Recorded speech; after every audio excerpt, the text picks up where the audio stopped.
زمونږ د دې معاشرې کومې زنانه چې دي اکثر د چا کره خادې له لاړ شي ډانس کی دغه ګډېدل اسلام کې شته دی او که نه؟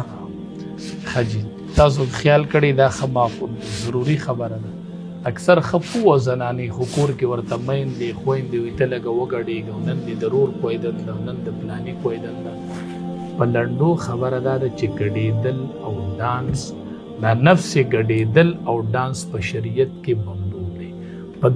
په کمره کې دننه چې څوک هم نه ښځه او خاوني او خاون ښځې ته وایي ما ته وګډېږه دا هم په شریعت کې ممنوع دی. دا هم ممنوع دی چې بنده کوټه ده او ښځه ده او خاون دی خاون ورته وایي ما ته وګډېږه دا ښځه به دې خاون ته هم نه ګډېږي.